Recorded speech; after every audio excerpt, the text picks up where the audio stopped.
Evan Abel is going to lead us in the Pledge of Allegiance and the invocation, so if everybody will please stand.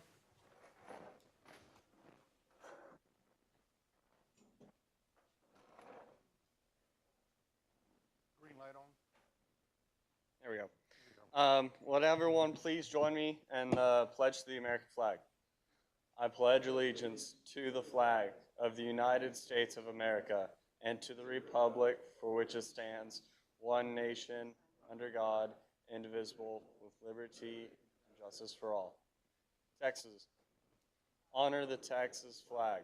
I pledge allegiance to the Texas, one state, under God, one and indivisible. If everyone would do me a favor and remove all non-religious headgear. And join me in prayer. Dear Lord, thank you for this day, and may your grace cover this meeting. We pray that all voices will be heard, and this will be a safe place for people to express their opinions. Please help guide our community leaders in the decisions they make. In your name we pray. Amen. Appreciate it, Evan. Thank you very much. Okay, folks, this is the opportunity right now for folks to address the council. I do have the sign-up sheet right here. If you'll probably limit your statements to 3 minutes, I would appreciate it. And keep in mind, if we do not respond to your statements, it's because we are limited by federal or state law by what we can respond to. So if it's not on the agenda, we can't do it. So we're not trying to be mean. Okay, starting off, Denise, you're first one up. You'll please identify yourself and a name and address, please. My name is Denise Seibert, 114 Great West Loop. I wanted to say thank you to the maintenance department and for the high school kids that came out and cleaned up Smith Park, that is Smith Hidden Canyon Park, and Oakmont Park. Boy, what a difference, especially in Smith Park. There was a huge old tree just right there in front of the seat that you sit in to view the lake, and it just looked terrific. And they've taken out a lot of trees and debris, and both parks just look great. So I appreciate that. I was looking over the agenda. I like the notice, so thank you. Thank you, Dee. Andrea?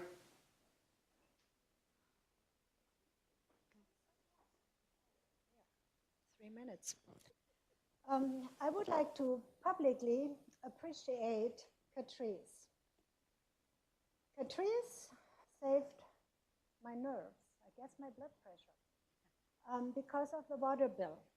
Since we changed to the new system, my water bill, excuse my profanity, my water bills have been screwed up beyond belief.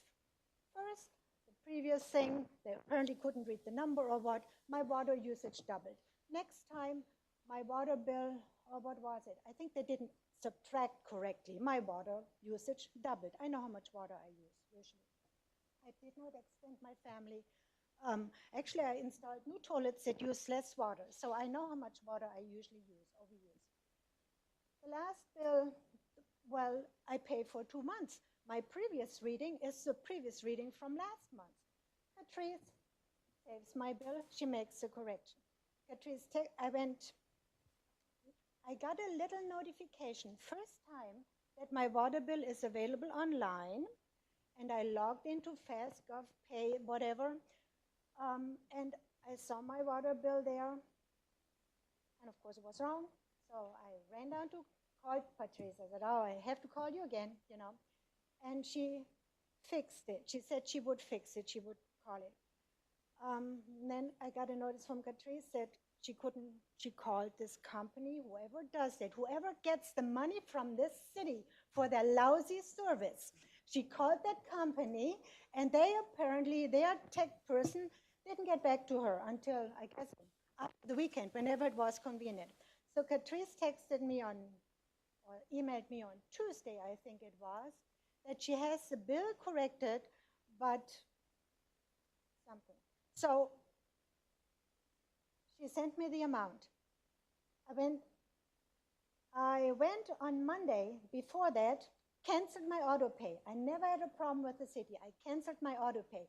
I really love auto pay because I don't know what's going to happen with my water bill and my pay. So Catrice fixed it, but she could not send me a new bill because apparently this company cuts off her access. Quite frankly, I don't get it. I just don't get it. I'm very happy to show anybody my water bills. It takes a sixth grade education to do the math on a water bill. And I think everybody here went through 6 years of math in what, elementary school, middle school? My water bill is beyond belief. So thank you, Catrice. I hope next month they finally can add and subtract, look at the number and put the proper number in, and then maybe send a bill. Another thing that I noticed, I have to log in. All right, I log in. But if I lose, if for some reason, they finally figured out, Catrice somehow managed that. Thank you, Catrice, again. I don't want my bill in the mail. First time I didn't get a bill in the mail. So I log on. I actually logged on with my username and password. Then I thought, hey, wait a second. How about if I log on as a guest? I can log on as a guest. I just put in my account number, so if I find your account, I'm going to check what you want to do. I can log on as a guest. I guess if I have a traffic ticket, I can know my account number for my traffic ticket and log on as a guest and see whatever, because I can pay all kinds of bills on that site. That's a security issue, a privacy issue. I think it's a major issue of this service provider. So today I thought, well, with this service provider, I might as well download all the documents they have, take everything, make screenshots, whatever. Well, the links don't work. Not all of them work. Well, it's the same company. While I was comforted by Catrice, I've learned that,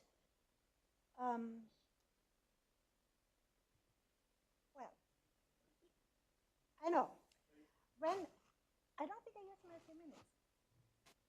So I learned from Catrice that if I would like my daily usage, I have to pay $30. Apparently, there has been a ordinance established before your time that this costs $30 now. When I get my electric bill since 10 years and I change providers, I can see my daily usage when I want to look how much I use. Why can't this service provider do the same thing? And we can see what we use every day on that site instead of being charged $30. Because I asked Catrice first, do I have a water leak? That's usually the first thing that you would assume if you use a lot of water. No, you don't have a water leak. Catrice may look it up, but if I would like a printout, I have to pay $30. That's not right. It's not just for me. I think it's for everybody. We have a right to see what our daily, we don't have to go and look at the water meter every day and take notes what our daily usage is. I think technology is there.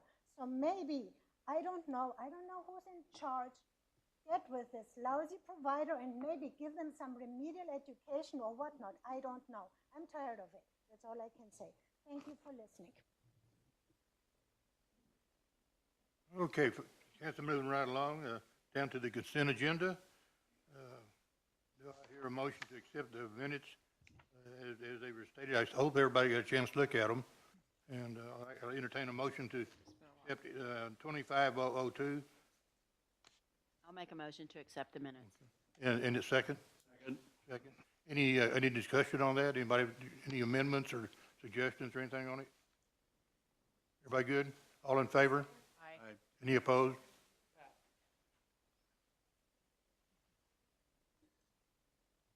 Okay, next one will be Resolution 25002, RS 25002. A resolution calling and ordering general election to be held on May 3rd and establishing procedures thereof. Do I have a motion to accept RS 25002, please? Motion to accept resolution 25-002. Is there a second? I second. Second, Mr. Clune. Okay, discussion. Everybody's running, huh? Okay, all in favor, well, what do we do with that, Dennis? Do we need to? There was I can't find mine because I was going to look at the department proposals first. They're all listed here first. The presentations, when will they be? We can go ahead and do the presentations first, or they're number one on the list, but we don't have to if you want to readjust. What do you all want to do? So that way you guys can Okay, move on if you need to. You wanna do that? You okay with it? Sure, all right. Oh, well, let's tell you what, on this resolution's already current, so, Let's finish that one out. okay, y'all accept that? All in favor? Aye. That was Any opposed? 25002. Motion passes. Okay. Who do you want to take? All right, who's the first one up? Camille's first. Just go ahead and work their way through the list.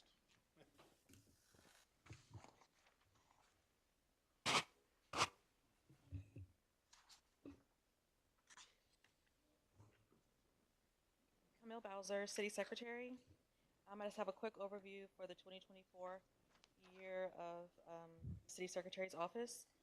Oh, yes. It's on the screen behind you guys as well, what we have. The purpose of the City Secretary's office is to provide a concise overview of the City Secretary's office activities, achievements, and contributions to the city. Our focus is to have transparency, efficiency, compliance, and citizen engagement. The other items we focus on are preparing and maintaining city council meeting agendas and minutes, managing public records and ensuring compliance with open records laws, administering city elections in accordance with the state law, supporting municipal operations with effective record keeping and document management, facilitating citizens' inquiries and access to public information. A few highlights.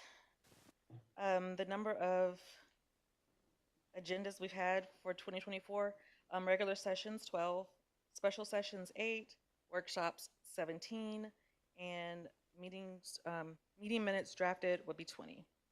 Public record information request processed is 15, and number of resolutions prepared are 44, and number of ordinances prepared is 13. And that is it for the City Secretary's office. You're welcome. Any questions? Thank you, Camille. Appreciate that. You did a great job. Thank you. Who wants to be next? Administrative.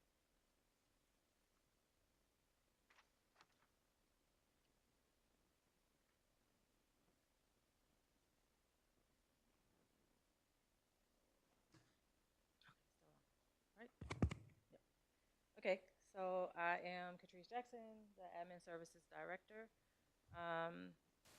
We'll talk about our little impacts for over the year. We'll just do it a real quick way. So over the past year, we have implemented process improvements, enhanced customer service, and addressed operational needs. I wanted to go over the structure and responsibilities of the admin department. I'm not sure if everybody is aware, we do a lot in that front office. Doesn't look like we do what we do, but we do a lot. We are the first line of contact with handling public inquiries and directing service requests. We deal with the utility billing and the complaints, managing billing, collections, and resolving issues. We also handle marina billing, pretty much the same thing as utility billing. Municipal court is a everyday thing, processing citations, managing court records, and supporting the judicial operations. We also handle permits, issuing and regulating permits for residential and commercial projects. And we deal with the event center and pool, managing bookings for pool rentals, community center rentals, and recreational programs. The utility activity for the year, we have 2,108 active customers. With the bill notifications, we do have 597 of those 2,108. I would really like to get more than that, if possible, spread the word. We also have auto pay under FundView at 268. It is actually little less than what it was in Encode. So I'm pretty sure most of the customers haven't signed up, that were signed up in the old program. And then bank drafts, awesome, 606. So that helps, you know, us out with accepting payments because we do still have payments that come in through the door. We still have them that are mailed in or put in the Dropbox. And we have, with this new system, we don't have a barcode where we can scan anymore. So this is all done by hand for one person. Permits the past year, we had 633 that were approved, and 328 of those were re-roofing. We only had 12 new homes and 28 fences. The goals and objectives for next year or this year, because we are in 25, we want to launch a fully automated online permit system. We have been working on that for, I think, 3 years. We had some hiccups with our credit card payments. Everything else is ready. We just need to get our credit card company to get with them and get it set up for payments. We want to streamline the front office operations to reduce wait times. That includes phone calls. We're trying to cut back or cut it down so you're not waiting or put on hold. There are days that we have 5 different lines that we can park your phone call, and all 5 lines are parked because we're dealing with someone in front of us or on the phone already. We also want to enhance communication with city residents, whether that's online, through the message on the bill, or on the website. We also want to build on our success by refining our strategies and optimizing services. And that is it for me, unless you have questions. You'll do a great job, and I'd like to say you're our first line of defense. Yes, thank you. We need that sometime. Anybody else?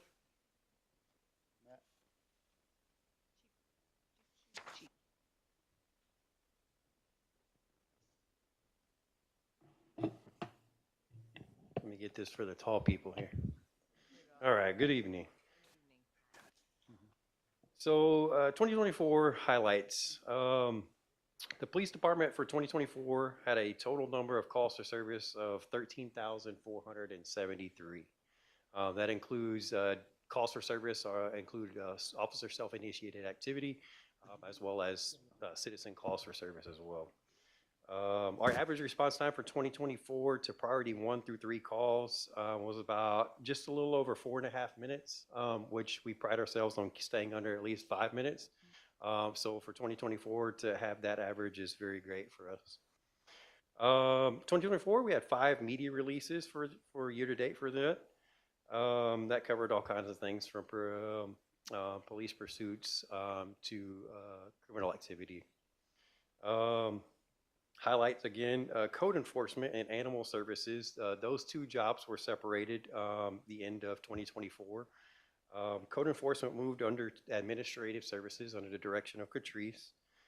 Animal services remained under the police department. So what we did was we assigned a police officer to those responsibilities, and then giving him an incentive pay for those responsibilities and duties. 2024, we did add 1 new patrol vehicle, Unit 1510. It is just like the one picture in the picture there. It's a 2024 Chevrolet Tahoe 9C1. 2024, also, we started a drone program with a Go Command kit from Airworks Unmanned Solutions. That program is not completely off the ground yet. We're seeking FAA certification. FAA certification, and then once we get that program will be off the ground. So hopefully within the next several months. So let's cover some of our operational details. So for the year 2024, like I said, we have 13,453 calls for service. 2,297 of those were traffic stops. Of those traffic stops, and this doesn't just include traffic stops, but 743 tickets. Like I said, that doesn't include traffic stops, so those are code enforcement violations and other violations that aren't related to traffic. We issued 1,459 warnings. We took in, I'm going to say that's, that number is, so 93 incident reports. So we separate incidents and offenses. So incidences are anything that isn't a criminal offense that we take a report for. And then you have your offense reports. We did 320 offense reports. for 2024. Some of those reports were warrant arrests, which were 41. We had 277 total arrests for the year outside of the warrant arrests. And then our reserve officers put in over the year 749 hours, which was good. I believe on my next couple of slides, I believe we had upper of 3 reserves for the year, possibly 4. So then this was where we cover our staffing. So broken down into quarters, our average for our full-time employees, we had 9 full-time employees when we started out 2024. And then with the council's approval, we did add the 1, which brought us up to 10. And then we're back. We lost 1 full-time, so we're back down to 9. We've stayed consistent with 1 part-time employee. And then here's where we had, like I said, over April and May, we did have uppers of 3 reserve officers. And then we're back down to, right now, we're down to 0 reserve officers. So we will be looking to boost our recruitment of our reserve officers with the upcoming academies, graduations. We've had, you'll see in the full-time civilian employees, when code enforcement was moved and separated, I counted that as a full-time employee. And so that full-time employee, a civilian employee, when that duty was separated, I took that back down to 0 for quarter 2024 or quarter 4. We have no part-time civilian employees at all. And then we added it doesn't say part-time or paid, but a telecommunicator. It's actually a non-paid telecommunicator for our department. And so that allows us to get good with the comm center and keep our TLETs and make sure that we're keeping good communications with them as far as TLET certifications and CJIS. Let's go over our proactive patrol and crime prevention. Basically year to date, you see that we covered 143,000 miles patrol-wise. That's a lot of driving around the city in circles, I'll tell you. Maybe you're the reason. As you know, we're just loops, cul-de-sacs, and dead-end streets. So just imagine that. We had 1,171 house watches. We conducted 3,470 area checks, which are your parks and specific areas that may be having some criminal activity take place. And then we conducted 2,980 security checks. Those are our checks that our guys do of our businesses every night. So that's basically over 2024, we had 2,980 of those. Again, our response details, it was kind of covered in our highlights.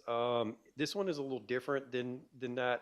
This actually takes into account the time that a dispatcher has a call. So it takes the time that you call in, and it takes the time that the call taker is answering or asking you and answering questions, and putting that in the call to the time that the dispatcher has it to the time that they give it to us. So it's a little different, but basically from the year-to-date average from once you place a call to the time it gets to an actual dispatcher, not so you're going to call, and you're going to be talking with a call taker. That call taker is going to send it to a dispatcher. So the time that it gets to a dispatcher, the average was 2 minutes and 55 seconds, which is pretty good. And then from the time that the dispatcher gives us the call to the officer arriving on scene to your house was just over 5 minutes. Year-to-date average. Like I said, that number takes into, like I said, you saw where we were 4.5 minutes earlier. That is just our response time. This one takes into account a little bit of the dispatcher's function as well. So that way we can help to regulate and streamline the process. Here's where we covered animal services. So year-to-date for 2024, we registered 179 dogs and cats. We put hands on 45 dogs. And 35 cats. And then we had 119 other animals handled. So those are, deceased deer, armadillos, other things that you can imagine that are not classified as a dog or a cat.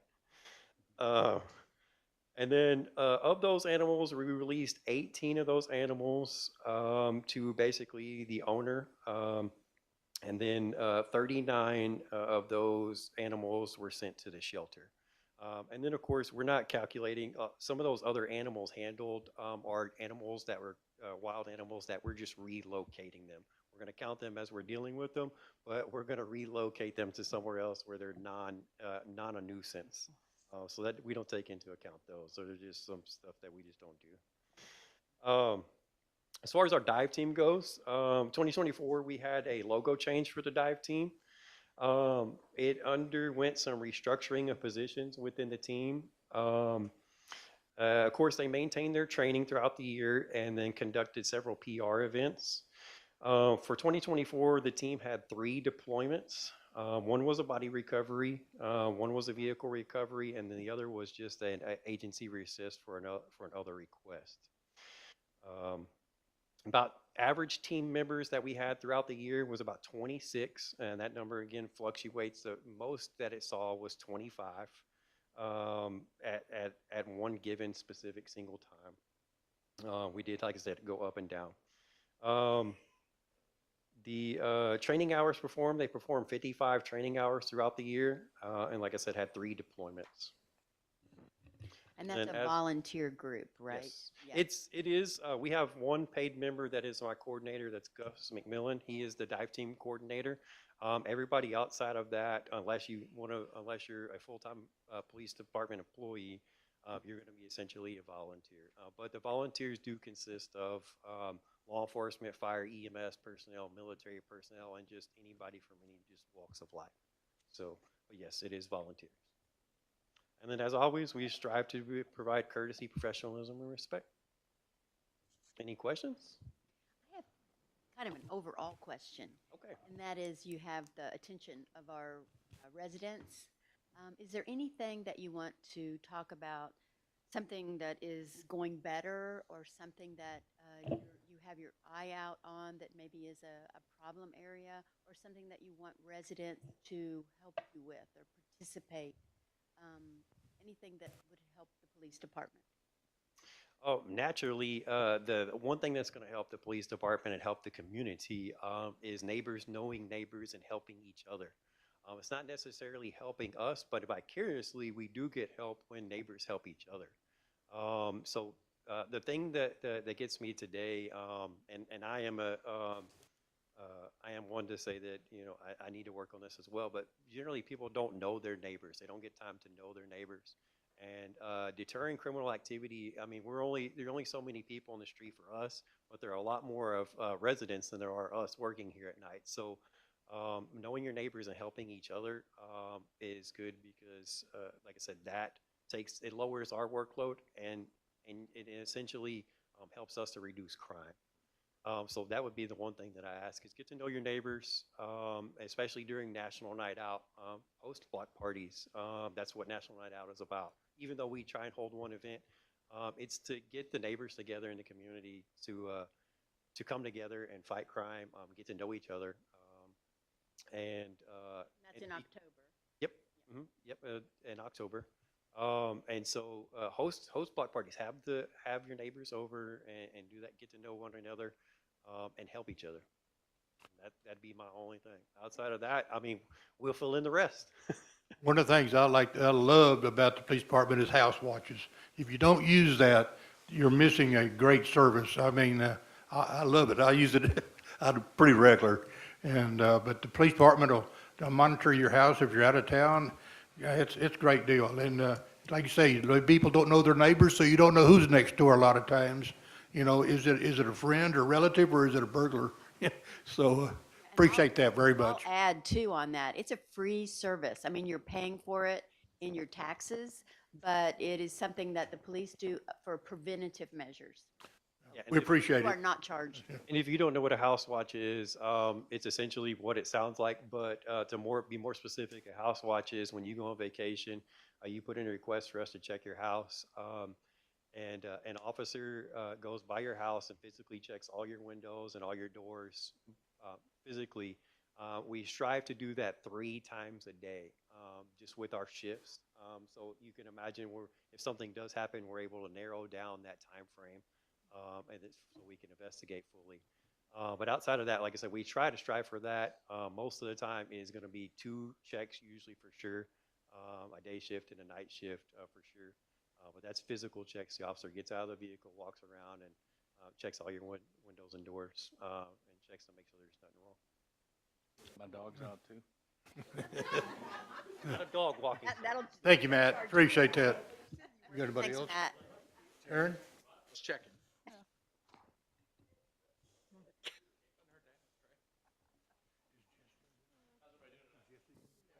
How are you? Good, good. Well, all right. For whatever reason, my graphics, I think the police chief sabotaged me because my response times are almost impossible to read. But they're a little bit skewed, so my apologies. But how, everybody's doing all right tonight? Yeah. Cool. Well, let's go to the first slide. Talk about our staffing for the year. Everybody hear me okay? I just realized I'm not really on the mic. But it's usually not a problem. As most of y'all know, we are a combination fire department. Just to reiterate that, that does change year to year. The percentage of staffing that comes from paid career firefighters and the volunteer firefighters, and we've got some that kind of straddle both sides of the fence. They do both, and those are our PRN or as needed people. So in 2024, 64% of the hours worked came from our career staffing, 20% came from our volunteer staffing, and about 7% came from PRN. And the PRNs are the folks that will fill in if someone's out sick or on deployment or something of that nature, and typically come from either the volunteer side or another local department. Where those folks come from. If you look at the stats below that on staffing, you can see we've fallen off on the volunteer staffing over since 22 and 23. It looks like a pretty marked fall off. I mean, thousands of hours. That is, we can attribute to one person. We have one volunteer that in 2022 and 2023 almost lived at the station, ran almost all the calls, and that was Lieutenant Nathan Watts. And that number you see where it changed. He went on deployment over the summer, and it affected our call volume. So some of that's a little bit misleading. It's not as dramatic a drop as you see. However, if you look at 2021 going to 2024 on the volunteer side, we have fallen off about 1,000 hours of volunteer time. I think that is probably more representative of what we've lost in the volunteer time. People aren't leaving because they're unhappy. People aren't leaving for other opportunity. Well, some are leaving if they're going to career side. We just had trouble, like most of our companion compartments around the county, and finding folks that want to spend the time and have the time to spend, especially since our economy is kind of not as good as it was and COVID has fallen off. So there are a lot of different things behind that, but it's not as gloomy of a picture it may look at just from the numbers on that. Any questions on our staffing model? Or okay, how we're arranged? The next slide. I won't browbeat you with everything on there. But each shift, we have 3 different shifts in the fire department. That started on October 1st. We brought in our 53-hour work week. So we have 3 different people that are in charge of a shift. They work 1 day on, 2 days off, or 24 hours on, 48 hours off. Each shift has some responsibilities and some folks that are assigned to those responsibilities. A shift, for example, has the EMS division, and they handle most of our EMS-related administrative work, education, et cetera. Education services also falls under A shift. If you look at B shift, that's where our wildfire division is. That's where our community risk reduction is housed. And so anything that has to do with diminishing the threat of fire for our community typically is addressed by Noel Shaver, the fire specialist on B shift. And C shift is Captain Mark Wilkerson, who's in charge of special operations. He runs our facilities, the community, and that changes every couple of years. So every 2 or 3 years, our staff will have seen the entire nutshell if you kind of put us off the organizational chart into an operational, like actual working chart. So any questions I can address on that? Okay. I'm wrestling with this microphone. I feel like I'm chewing on it to get it to work, but I'm sorry. Certification. Obviously, the folks that show up for your emergency, you want to know what they're doing. And we work very hard on training to do that each year. But we also do a lot of certification work. And if you our firefighters, in 23, we had a total of 8 fire protection personnel that were fully commissioned by the additional. Once someone becomes a firefighter, it's like any other career. I mean, teachers have advanced certification or have additional, skills or things they need to maintain. Every kind of profession has that. We have that as well.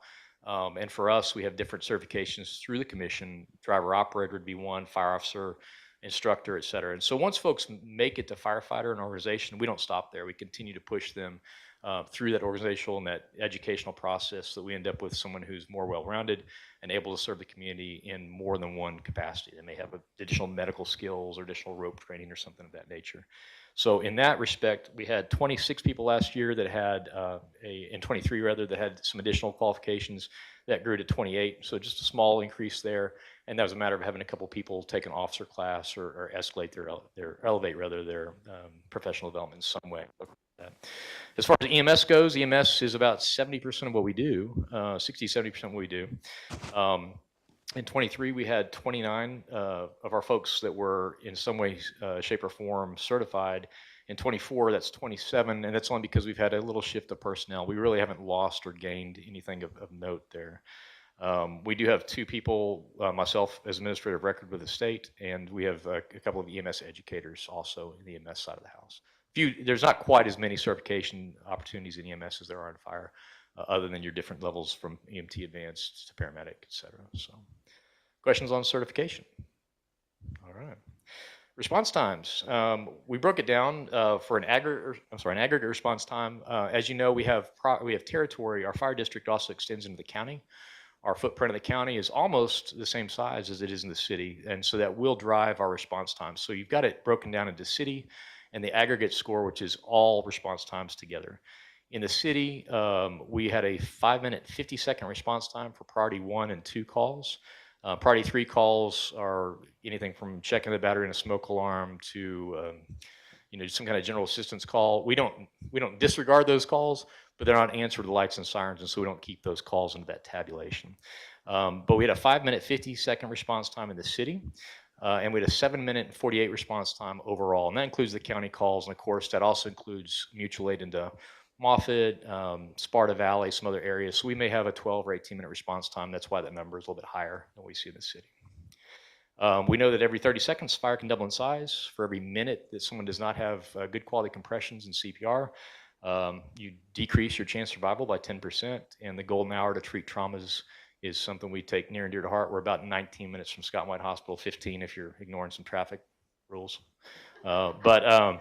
Yeah, we are a little bit of haul from the hospital. So what we do on scene in the 15 or 20 minutes that we may be waiting for an ambulance, add that to the transport time. We're already 30 to 40 minutes in by the time they hit the door of the hospital under optimum conditions. So very, very important. We recognize that.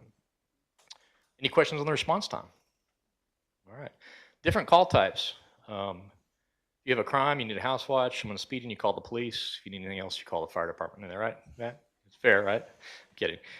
So fire-wise, in 2024, we had 107 fires. That's just one of the historically significant more fires we had last year. A lot of those were brush fires or auto aid fires. We had a couple of major structure fires. At the end of the year, we did have a house fire we had a very good stop on that unfortunately rekindled and burned down in the middle of the night out in our county territory in December. We don't like to see that. It does happen. Fire and EMS calls, we did 540 in 2024. I'm sorry, rescue and EMS calls. Hazardous condition, and that's kind of a catch-all for I've got a natural gas leak, I've got a smoke odor, I have an electrical sound something's making. Anything you can't quite put your finger on, it's not on fire, it's not smoking, it doesn't need CPR. That's kind of where the hazardous condition falls in place. And then the assist the public is your priority 3 and priority 4 calls where someone may call for smoke detector battery or information about signage or something like that. So that's how we divide them out. So 12% of our calls for 2024 were from fire, 61% were from EMS, 14% came from our hazardous conditions, and 13% were lending a helping hand to the community. You have a question, or you just grabbed? Okay, you got a quarter mile. You caught my attention there. So as we wrap things up, we had a very productive year. We ran our first ever Fire Recruit Academy through. All 4 people in the academy successfully graduated in December. We have 1 actively in EMT school now, another in the hopper to go to EMT school, and a couple that want to attend fire school when they're able. It's not always an easy feat. That's what you see in the upper left-hand corner, was retired Battalion Chief David Allen teaching the fire history for their very first class. Right next to it, a group of ladies from San Diego from the Women in Fire Conference. You can see a smoke detector install, a couple of classroom talks if you look at the kids surrounding the ladder truck that's at High Point Elementary on September 11th. We also have a couple of different crew picks in there. Of course, Nathan Watts, the guy kind of giving you the look, that's our guy that had 5,000 or 6,000 hours a year of time with the department, which is outstanding. And then we've added a Dalmatian, which is technically Chief Sibley's Dalmatian, but she is available for visits, and she has come into the NPR Explorers has been rebranded to that. So a lot of good things happened last year. We're looking forward to some really good things in this coming year. We're hoping to get more involved with the fuels mitigation programs. We've got some ideas in the works for that.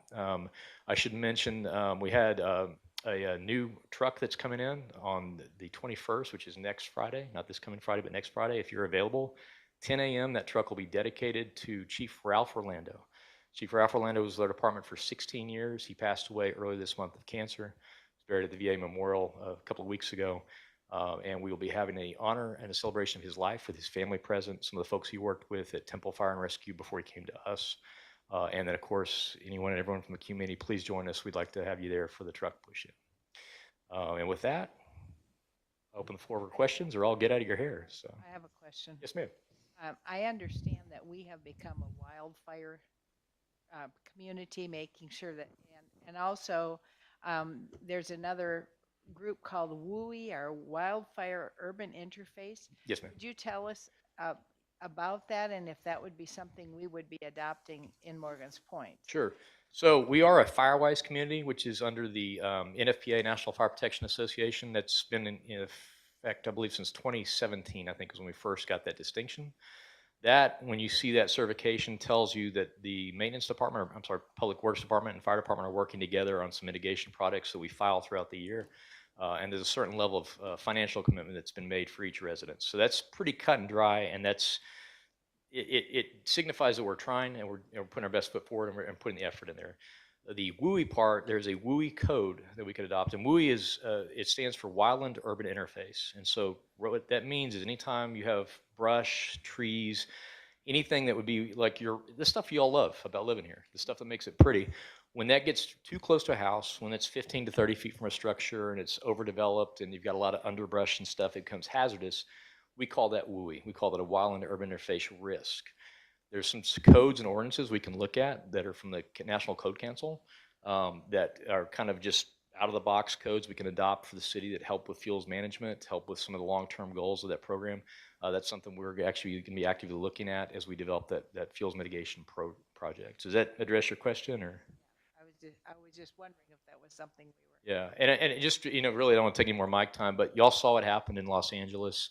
I will tell you a story very briefly. I have a elderly relative who's 92 that I'm the power of attorney for out in California that I helped take care of. I've been out a couple times this year. She is nowhere close to those fires. And about 3 weeks ago, I got a letter in the mail that said they're terminating her insurance because it's just simply too much risk. And she is nowhere near those LA fires. That is not something I want to see happen in this community. So if I feel kind of like I'm welling up a little bit, but the threat is very real, not just of the fires themselves, but of not taking action and then losing your insurance or having something else happen financially that's an impact we don't want to see. So Appreciate it very much. All right, thank you. Y'all did a great job. Thank you very much. BJ?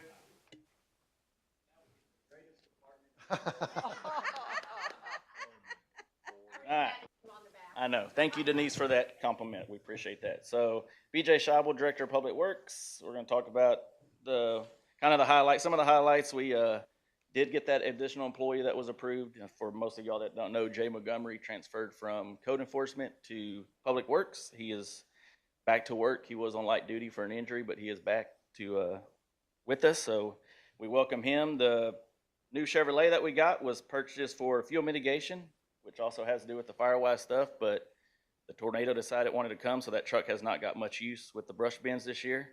Hopefully we'll get that kicked off, and then the pool project that Public Works and Utility Work, and the pool relined. If you haven't seen it, it's really nice. I know everybody's getting tired of this, but the storm, we're still dealing with the storm. We're currently on phase, which is on hold until we are done with FEMA, which I believe all the paperwork is turned in, just waiting for them to release us, and then we're going to get back to picking up brush, which is a hot topic in the city. Everybody wants their brush gone. Work orders for the year, if you looked at, most of them is tree trimming and easement cleanup. That's why there's a bunch that are outstanding, is because we just have nowhere to put it until we are released from the state to start hauling back in the pit. And then there's just some action pictures of the crews that are working. So all the work orders, back to the work, all the work orders, these are just work orders that are called in from citizens to City Hall. These aren't necessarily, nothing that we do on a day in, day out are included in this. This is just what's turned in to City Hall for the year. And there was almost right at 100, there was right at 200 turned in for 2024 to City Hall. And then just some action pictures of the guys out on job sites working. BJ, I don't see you in any of those work pictures. I was taking the picture, sir. Right. Taking the picture. I was pulling a Jimbo Snyder. Okay, Don. Because he's behind the camera. Thank you, BJ. Thank you, sir. Appreciate that. Jess?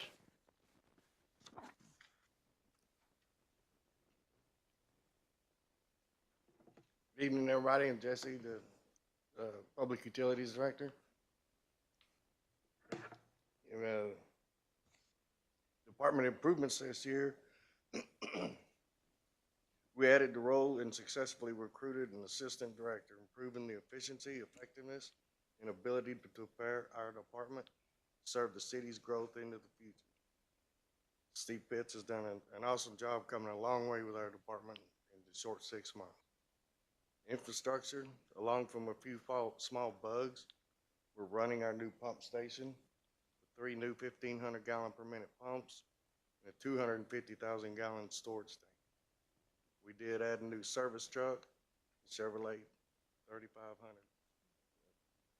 to improve our truck fleet. In wastewater treatment, we treated 1.37 million gallons this year. And the guys are doing an awesome job of maintaining and operating the plant for all 3 categories in our sampling to be less than 2.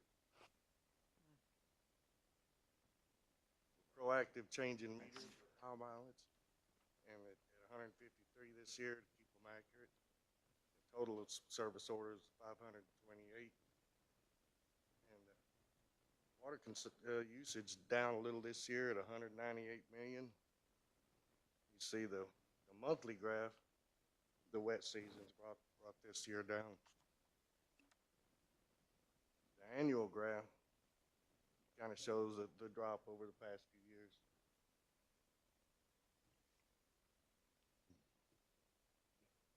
All right, yeah, the next one, Annual.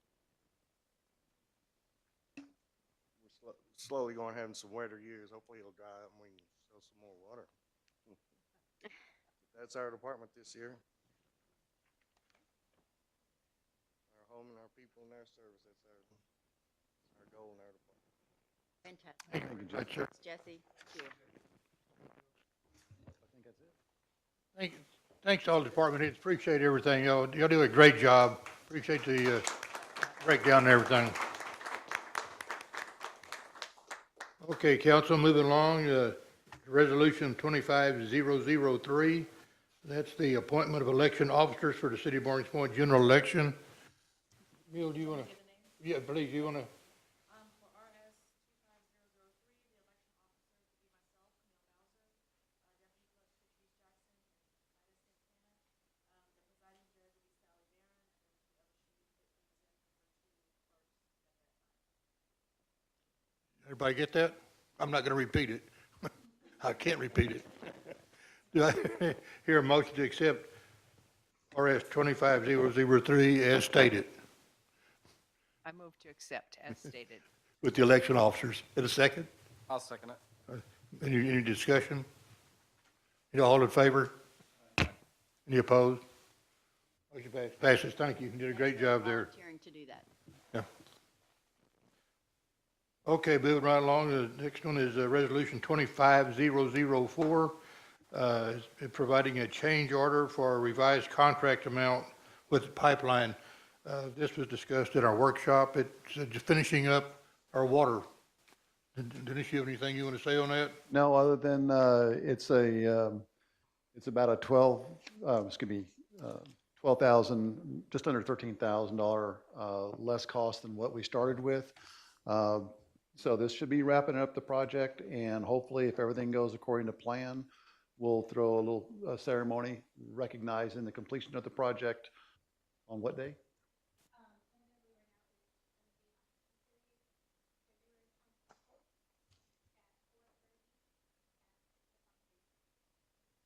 Barring any major issues. Bring your rain boots and your umbrellas. And you're calling it?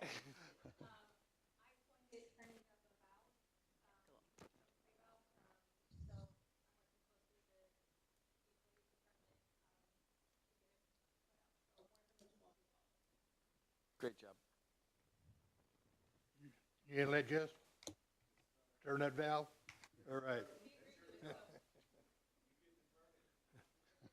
I don't know if we had, do I have anybody, resolution 25004?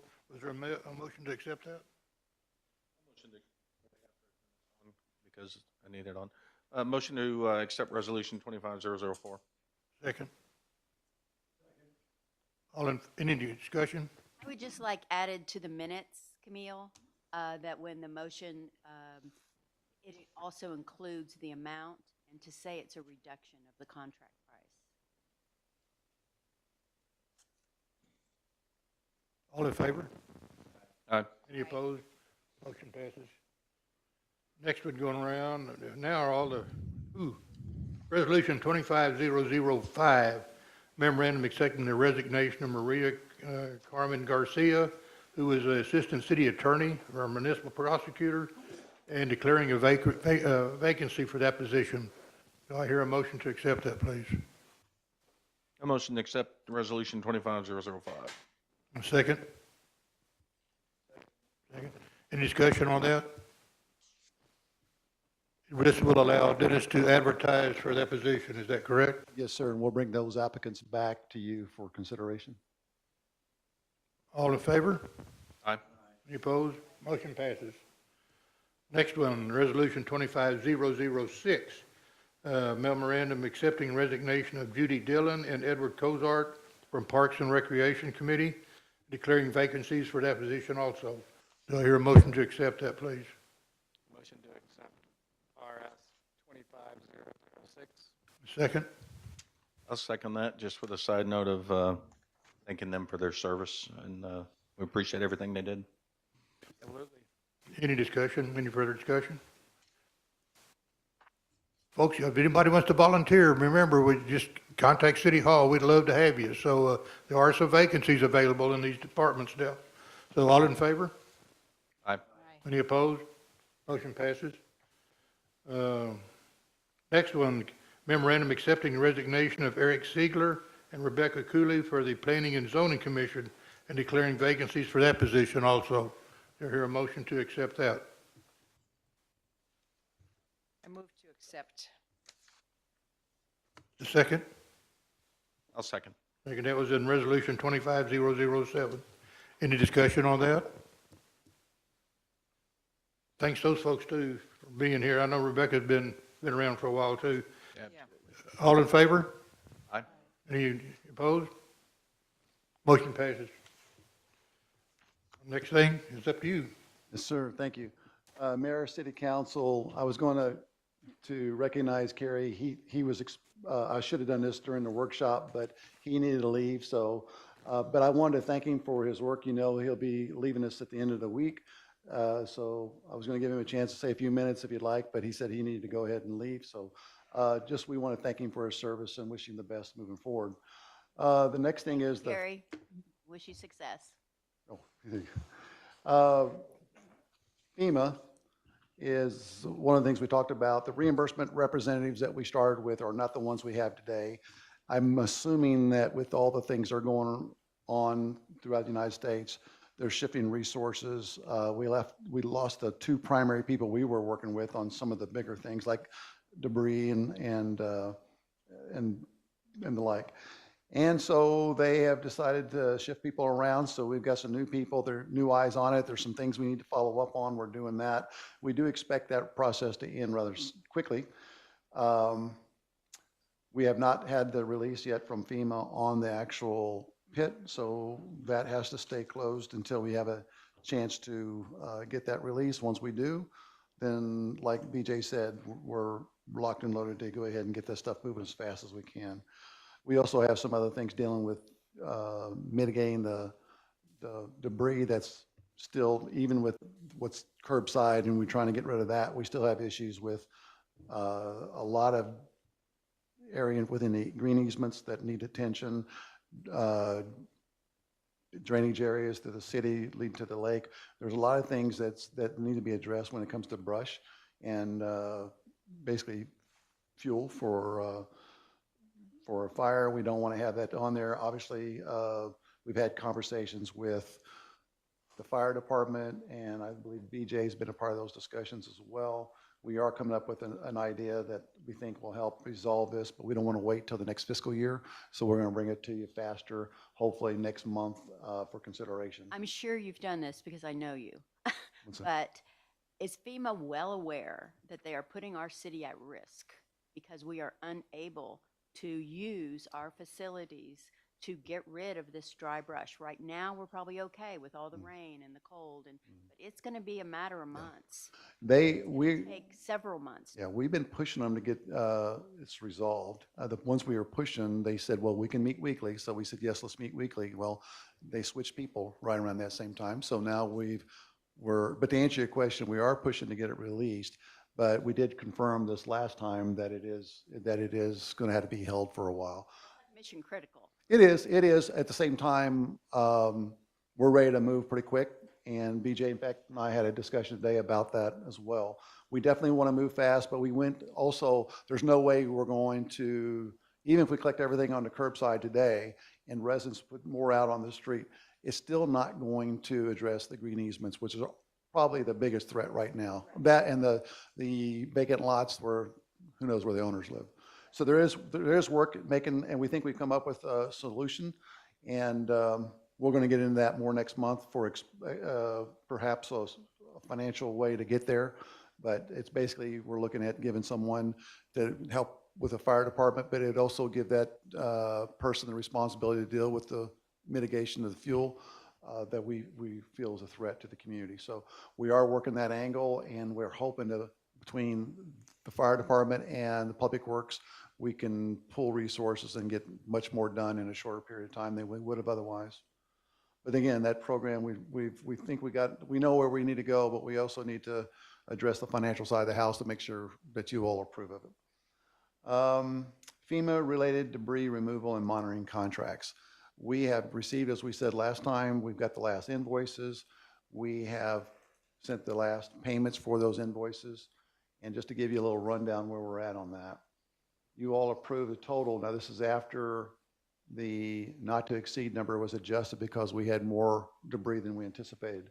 In total, there was $819,000 set aside for debris removal and monitoring. Of that, we did not spend $208,000 and some change. So that what was not used still available, won't be drawn down on. Of course, we had the $53,000 for the debris that we took out to the pit early. That's not something that FEMA is going to reimburse. That's a separate issue there. And so we've got, based on what we've used for debris removal, this does not count the marina cost. Those are other things that's being applied for through FEMA to get some reimbursement where insurance did not cover it. We're trying to pick up some additional cost. We're looking at what we did on debris removal. Just for phase one was $457,680 is what we expect back of the 75% if we get the full amount. That does not count phase two, which is forced labor. That has been submitted. I don't have a good number yet. I'm assuming it's going to be somewhere around that 70,000 mark, but it could be 50. It depends what they want to consider valid. One of the problems we have is there was no prior maintenance policy procedures where we had checks where someone come by on a regular basis and validated that facility to be in good shape and what have you. So some of that stuff may or may not, we did apply for it, but we don't know whether the FEMA is going to consider that eligible reimbursement or not. That said, we know based on information we've got, all the work we've done with debris removal should be pretty much covered. The only thing it's not, I think, is the air curtain burner. They said that's not something that's covered any longer. Why it stopped a couple of years back, I couldn't tell you. But that said, so we got about 200,000. We're hoping to get we have that left. We did not use about 450,000 plus leftover from, that we should get back on reimbursement. And that does not address the forced labor. So we're hoping in that neighborhood, maybe 700 range, but we don't have that until we get it in our hands. TxDOT sidewalk project. We've got the advanced funding agreement executed, if you will. And so we're moving forward with design and engineering. TxDOT is facilitating that for us. And then following up with that would be construction. This is for about 1.8 miles of sidewalk along 2483 and up towards the north toward, is it Sobrante? I believe it is. Ground storage tank, we've talked about that, the clay valve fix. Approved the change order, so they ratified it. So everything should be on par to get this thing wrapped up and behind us. Roadway improvement plan. I've reached out to, we talked about the intergovernmental roadway program where other cities would work with us. That didn't work out. They had too much on their plate already, felt that it wasn't feasible at this time. So we reached out, as we talked that we would do, is reach out to the county, and Judge Blackburn and we talked through email. He felt it was feasible, but he didn't know. He sent it to his staff. They had got in touch with us today. We had a meeting, and we're trying to get a quote. And if the quote's within our ability to do it, we'll bring it before you for consideration along with a intergovernmental agreement or interlocal agreement. And then we're up and running. Probably around April is what they're thinking. And they said what they'll do is if it stays on track and it actually materializes, when they come over to do work on this side of the county, then they'll just go ahead and do that extra work while they're over here. But I don't have the quote, and there's no sense doing the interlocal agreement until we get an idea to make sure we have the ability to pay for it. If not, how much of that work can we get done? It's not going to come cheaper. I can't, any vendor is going to double the cost. So we're hoping that works. A quick editorial comment. Mhm. If you're ready to move and you have what you need to start the process, I am fine with a special session. And I'm sure everybody will be on board with that. Roads are a huge priority, and we are more than ready to start. Well, our request today was for them to look at everything in the fiscal year 25 that we wanted to accomplish. And obviously, if the quote comes less and we can go ahead and start chipping into year 2, we'll bring that before you as well. But right now, that's our first ask, is tell us, give us a quote on what we want to do based off of that. Now, one thing they don't do is fog seal. That's them trying to dress it up a little bit. It's going to be a chip seal, but the fog seal, they said they don't have that capacity to do, which is not really going to affect much. Comprehensive plan, we talked about that already. I think you all come up with a good strategy forward. One of the things was mentioned, I don't know if it was last month or the month before, but basically that potholes and what have you. Well, the request tracker was down. I'll let Nida talk about the comprehensive plan a little bit more if she'd like to, but also address the tracker update. You want to go ahead and say that? You want a mic?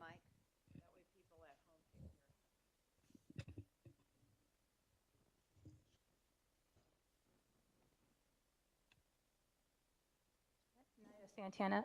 So the comprehensive plan, it is a working document. We will find a solution that is feasible and it's going to work for all parties. So we'll have an update on that as well. There is going to be an edit version that will be coming in the next few days. So I will make sure that I keep you guys updated on that one. And then, of course, lots of questions of I'm calling, I can't get a hold of anybody on the phones, the emails. I've went through and checked emails, our Facebook, our Lumely, all of our avenues to make sure all requests are updated. And then also we have a request tracker that's actually on our website. So if you go on our website and you look at the scroll to the bottom, it's a little button that says request tracker. So one thing that I've done is I've worked with the department head, and it's got one for administration, which is all of our utility. They're going to be building things on there. Public Works, and Public Utilities. So if you have a question and you aren't, you can't get a hold of somebody, or you're just in the middle of your workday, you can go on there and you can put on a question and it will go directly to their emails. I've been in communications, hey, are you guys getting requests? We've also put it out on the Facebook page. We've also put it on as the newsflash, and it is on the website. So that update is on there as well too. And we are avenues if it is going to be another option of how do we get the residents to be able to get a hold of us as well too. So we are working to be able to different avenues to be accessible. So it's out there on on the website, so use it, ask questions. We can also go on there as well too, and I can see all of the requests of anybody that's looking for questions as well too, and the department heads will get those questions. Thank you. Is that where BJ gets his work orders that he was talking about earlier?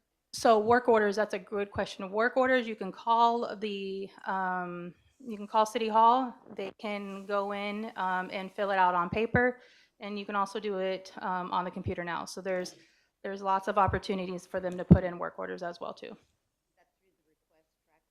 You can do it now on the request tracker as well too. So there's many opportunities for those requests to be available. And if there's any questions, just give us a call and we'll be happy to answer them for y'all. Thank you very much. Thank you. The next thing is fiscal year 23 audit.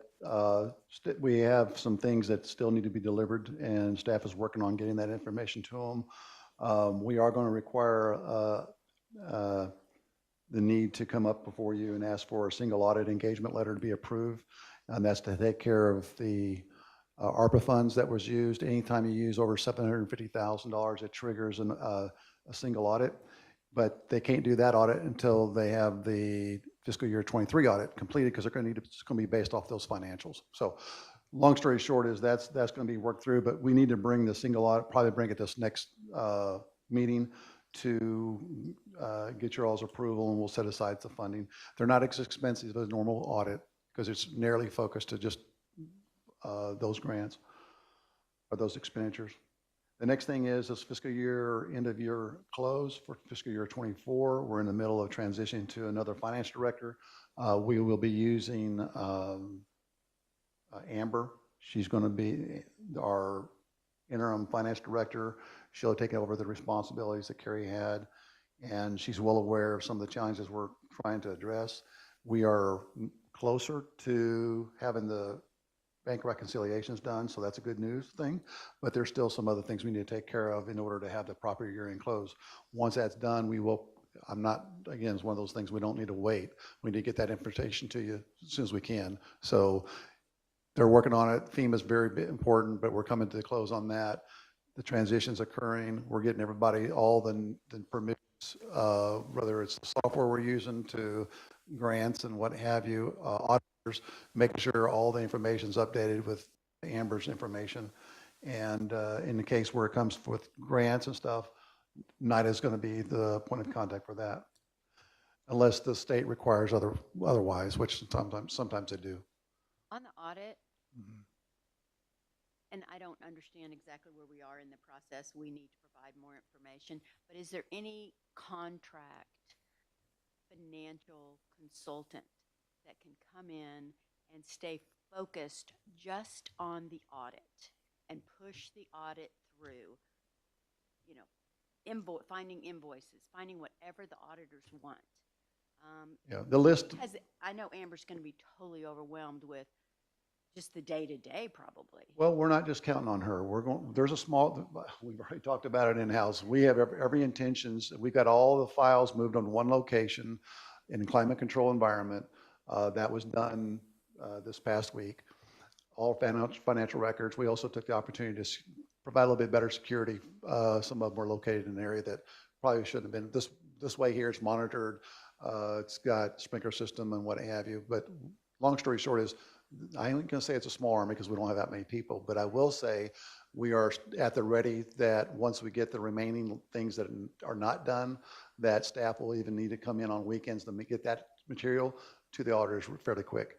And so I think you're going to see some changes. Yes, she's got a lot on her plate, but I will say she's got the right attitude. She's willing to learn, and she's got the support mechanism throughout staff to make it happen. So I'm really hoping it works well. We had about 11 applicants for the position. None of them had any significant other than Amber with experience in local government, and it's different. I mean, you've got a lot of, cash bases in the private sector, accrual, they'll understand, modified accrual. Usually people get lost on that. And your financial statements have to be modified based off of that. And that's the other thing is we need to produce those ourselves and not let someone else pay them the rate that we're paying to have someone else develop or provide those for us. So I think Amber right now, she's willing to do it, and I think she's got the support to do it and the resources, and she's familiar with FundView quite a bit. So she's been in it for now, what, about a year?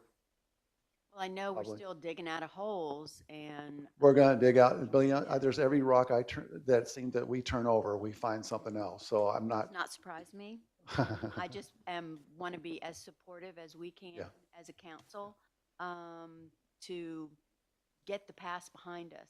And Your boat won't come down a river, so I know it's too big, I've seen it. I would say that. Zoom. Yeah, yes. I would say that at the ready, and you already heard about some of the dates we're trying to push through. It's very important. So if you can't do the Zoom, I understand. If you can, please do, because we've got a lot of things we're trying to push through. We got CIP program. We need to get it looked at. We got a strategic planning session coming up. That's going to be critical to get the CIP program through. We get that, you get it adopted, we can bring it into the budget. We don't have to come back and revisit it again. There's just a lot of things coming down as we spoke last meeting, and things are starting, as you can tell, starting to fill up.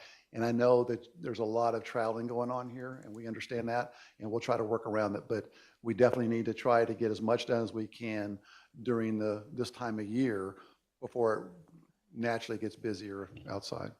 So do we have dates for strategic planning or? The temporary, right now it's the 22nd. We're still making sure everything's lined up before we hold you. Have we actually asked with them yet? has everybody Date? responded? For the 22nd? Can you get them tonight so that we can lock in the date? Okay, good. Get them. Yeah. So, but that's very important. We're going to try to get that through because that's so critical on what we're going to do the next fiscal year period and the next 4 years following. But don't think that it won't be other things included because we'll look beyond that 5 years. We'll be looking at about, it could be 20 years. It depends on you all, what you all want to look at. And funding and stuff and strategies and stuff we'll get into later. But this is the most critical part to see what your priorities are. And I think that's all I have. Yes, Mayor. Council, Huh? we had a good That all? meeting. Anybody, would y'all like to say anything to the audience or our citizens? Or start with you, Dorothy. You want to say I anything? just always appreciate people coming and speaking, and so thank you for coming. Jimbo? Yeah, thanks for being here. Don't hesitate to reach out if you have an issue, and I'll echo what Chief said about the push-in ceremony on the 21st. 21st? Yeah, 21st for the push-in. It's there's a lot of history and heritage with the fire department there, so come hang out with us and welcome our new apparatus. Roxanne? I'll just say thanks for coming and remind people that they have till February 14 to turn in packets for running for council or mayor. You're up. Who would? Just thanks for being here. We appreciate all of you guys, and we love constructive criticism. So anytime you have something, reach out to us, please. Yeah, thanks again. Whoa, loud, good God. Wake me up.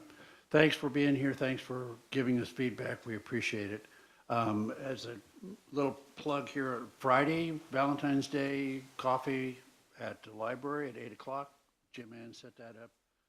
And I'm going to be the question and answer guy, so we hope to see you there. If nothing else, we'll have donuts and coffee. Coffee with Clint, right? There you go. Thanks. Thank you, man. As y'all probably heard tonight, we have several vacancies for volunteers. We need volunteers in planning and zoning, parks and maintenance. So we have vacancies for a new council. We have everybody's running. Everybody's up for re-election this time. So you have to February 14th if you would make a decision. Go pick up your packet at City Hall, and we have a good group running right now that I know of. So, but make yourself at home if you like. So thank you all for being here tonight. And do I hear a motion to adjourn? Motion to